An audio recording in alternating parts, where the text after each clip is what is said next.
नमस्कार विद्यार्थी मित्रांनो, कविता 8वी माय या कवितेचे स्वाध्याय आता आपण पाहू. पहिला प्रश्न आहे. प्रश्न 1. 4-5 वाक्यात उत्तरे लिहा. कवितेतील कष्टकरी आईची अवस्था कशी आहे? बघा, कवितेतील आईची अवस्था आपण. कवितेतील कष्टकरी आई अतिशय गरीब आहे. ती जेव्हा शेतामध्ये फणकाट्या वेचण्यासाठी जाते तेव्हा तिला घालायला साधी चप्पल सुद्धा मिळत नाही. ती अनवाणीच शेतामध्ये काम करते आणि तिचे पाय इचू म्हणजे विंचू काट्याला सुद्धा मोजत नाही. अशी ही आईची परिस्थिती अतिशय हालाकीची आहे. दुसरा प्रश्न. कवी सुट्टीत घरी आल्यावर आई त्याच्यासाठी काय करत असे? बघा, या कडव्यामध्ये उत्तर आहे. सुट्टीमध्ये जेव्हा कवी घरी यायचा त्यावेळेस आई त्याला गोडधोड खाऊ घालण्यासाठी नाना परीचे पदार्थ करायची आणि उसनं पासनं आणून, घरी जरी नसलं तरी उसनं पासनं आणून ती मुलांसाठी खाऊ करत होती आणि त्याला जेवताना म्हणत होती की घाई करू नको, पोटभर जेवण कर. तिसरा प्रश्न आहे. कवीच्या आईचे डोळे का भरून येतात? कवीच्या आईचे डोळे का भरून येतात या प्रश्नाचं उत्तर बघू. कवीचे बाबा कवीला म्हणतात की तू आता शिकून काही मोठा साहेब होणार नाही, म्हणून आम्हाला तू काम करून संसाराला मदत कर.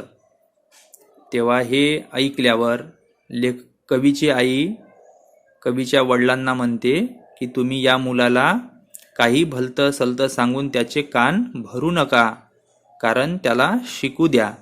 तर हे सगळं जेव्हा आईच्या मागे कवीचे बाबा हे टुमणं लावते की हा शिकून काही मोठा साहेब होणार आहे का, तर हे ऐकून आईच्या डोळ्यामध्ये पाणी येते.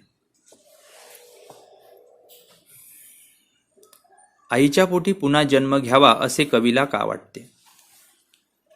कवीची आई अतिशय हलाखीच्या परिस्थितीमध्ये कवीला शिक्षण शिकवत आहे आणि कवीवर प्रेम करत आहे.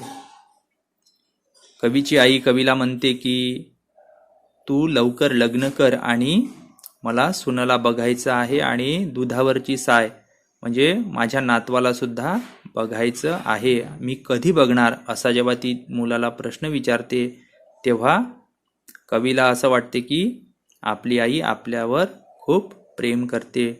अशी आई आपल्याला पुन्हा मिळणार नाही, म्हणून कवी म्हणतो की याच आईच्या पोटी मला पुन्हा जन्म घ्यायचा आहे.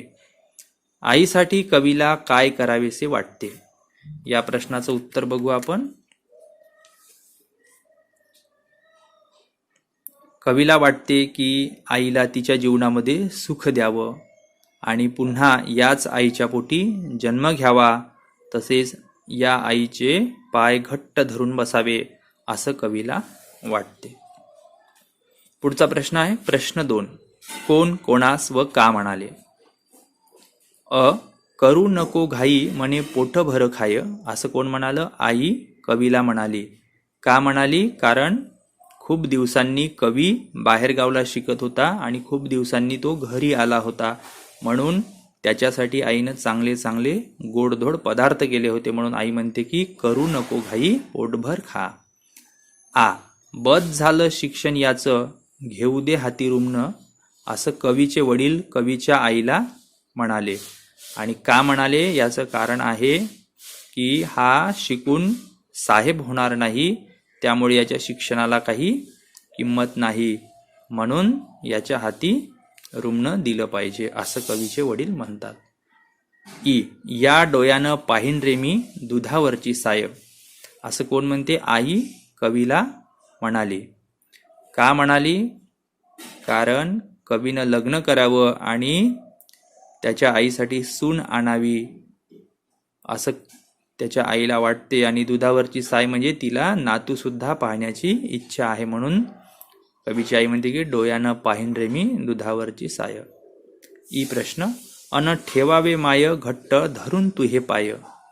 असं कवी स्वतःशीच म्हणाला. कारण काय, तर कवीची आई कवीसाठी खूप मेहनत घेते आणि मेहनत घेऊन कवीला शिक्षणासाठी प्रेरणा देते. म्हणून कवी म्हणतो की अशा आईचे पाय घट्ट धरून ठेवावे. प्रश्न 3. कविता वाचताना तुम्हाला कोणकोणते प्रसंग अस्वस्थ करतात ते लिहा. या कवितेमध्ये काही प्रसंग आलेले आहे. कोणते कोणते प्रसंग आहे अस्वस्थ करणारे? पहिला प्रसंग आहे, कवीची आई जेव्हा रानामध्ये फणकाट्या वेचायला जाते आणि तिच्या पायामध्ये वाहन नसते, हा प्रसंग अस्वस्थ करतो. सुट्टीमध्ये जेव्हा कवी घरी येतो तेव्हा घरी खायला काही नसते, म्हणून ती उसनं वासनं आणून त्याची आई त्याला खाऊ घालते, हा प्रसंग अस्वस्थ करतो. जेव्हा कवीचे वडील कवीला आता तू शिकू नको तर आम्हाला कामामध्ये मदत कर असं ऐकते, तेव्हा त्याच्या आईच्या डोळ्यामध्ये पाणी येते. तिला आपला मुलगा शिकावा असं वाटते, हा प्रसंग सुद्धा डोळ्यामध्ये पाणी आणणारा आहे, अस्वस्थ करणारा आहे.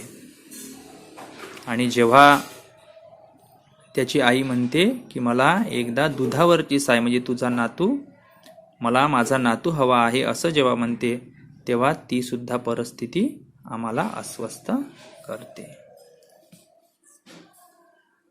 या प्रश्न 4 पाहू आता. या कवितेचे स्वतःच्या शब्दात रूपांतर करून कथा लिहा. आता ही कविता आहे, तिची कथा बनवायची आपल्याला.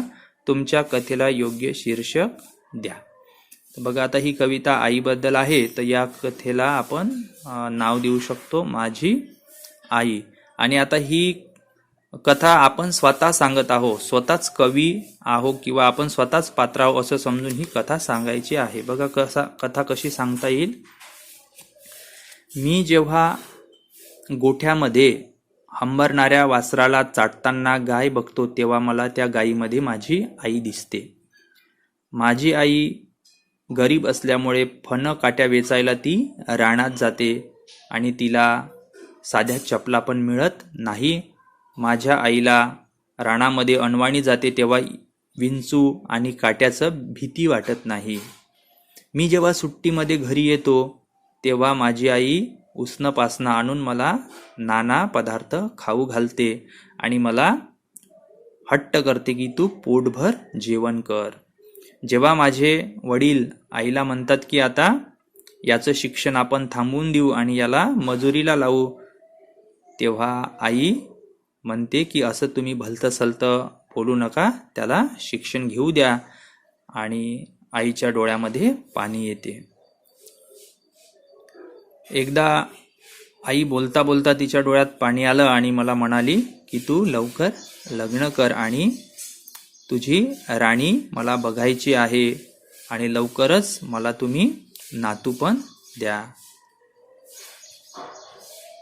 मला शेवटी वाटतं की माझ्या आईला सुखात ठेवावं, तिच्याच पोटी पुन्हा जन्म घ्यावा आणि तिचे पाय घट्ट धरून ठेवावे, अशी माझी आई आहे. अशा पद्धतीनं स्वतःच्या शब्दात आता आपण इथे अशी कथा तयार केलेली आहे. मी तुम्हाला एक कल्पना यावी म्हणून इथे कथा तयार करून दाखवली. तुम्ही तुमच्या स्वतःच्या शब्दांमध्ये ती लिहायची आहे. आता प्रश्न 5 बघा. माझी आई या विषयावर 10 ते 15 ओळी लिहा. बालमित्रांनो, जेव्हा ही कविता मी वाचत होतो ना तेव्हा मला सुद्धा माझ्या आईची खूप आठवण आली आणि तिने माझ्यासाठी जे काही केलं त्याची पण आठवण झाली. आता मी माझ्या आईवर ही खरा असा निबंध लिहिलेला आहे. तुम्ही तुमची कल्पना वापरून तुमच्या आईबद्दल निबंध लिहायचा आहे. बघा आता मी कसा काही लिहिला आहे निबंध. माझी आई. माझ्या आईचे नाव सिंधू. ती स्वभावाने खूप प्रेमळ आहे. तिने अतिशय गरीब परिस्थितीत दिवस काढले. घरची कामं जास्त असली की ती उपाशी पोटीच शेतमजुरीला जायची. ते पाहून माझं काळीज तीळ तुटायचं.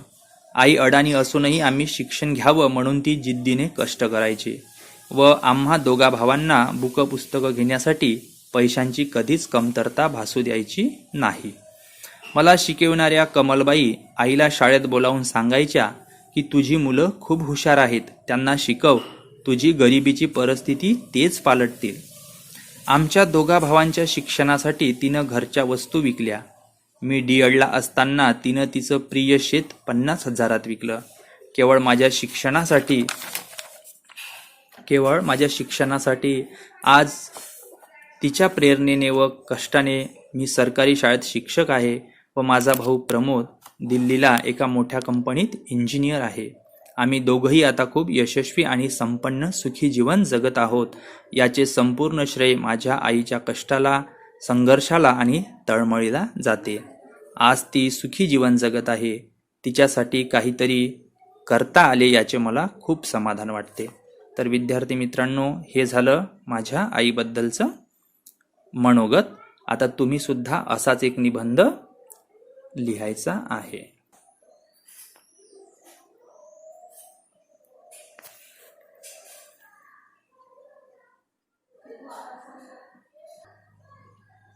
पुढे बघा. आता इथे माझी आई आपण निबंध बघितला. आता प्रश्न 6 खालील शब्द पहा. वाहन म्हणजे चपला आणि वाहन म्हणजे प्रवासाचे साधन. इथे बघा वला काना लावलेला आहे आणि न मध्ये बदल झाला. तर जवळपास उच्चारामध्ये साम्य आहे. उच्चारात बरेच साम्य असलेले पण अर्थ भिन्न आहे. जसं वाहन म्हणजे चपला होते आणि इथे वाहन म्हणजे प्रवासाचे साधन. पण अर्थ भिन्न असलेले असे शब्द माहीत करून घ्या, लिहा, त्यांचे अर्थ समजून घ्या. आता असे काही शब्द मी काढलेले आहे. भरपूर शब्द निघतील, पण काही शब्द इथे मी तुम्हाला उदाहरणादाखल करून दाखवत आहे. बघा, कर म्हणजे करणे आणि कर म्हणजे हात.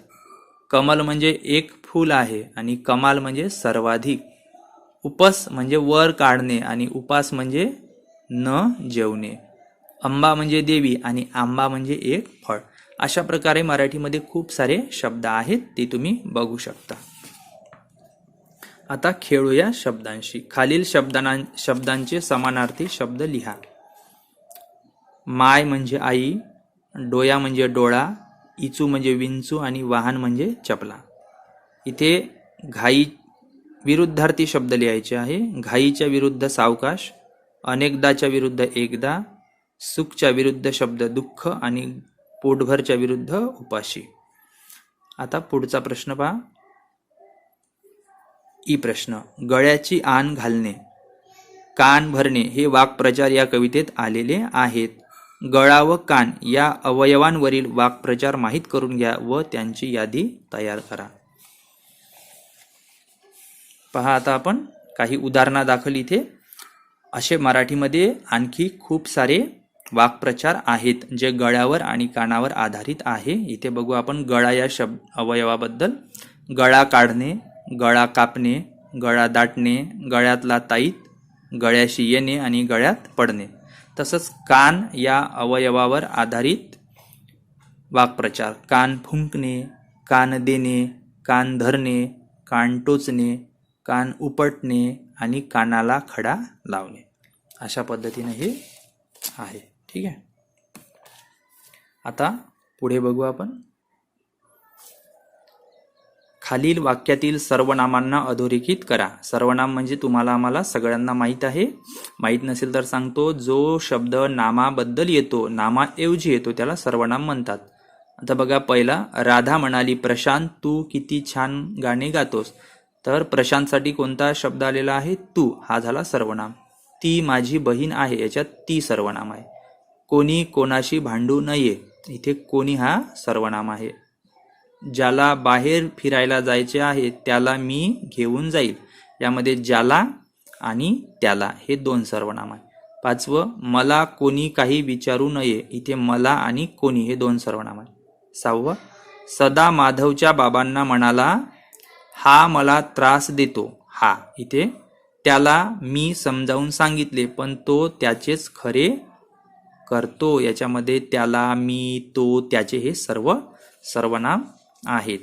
आता पुढचं पाहू. गाळलेल्या जागी कंसातील योग्य सर्वनाम लिहा.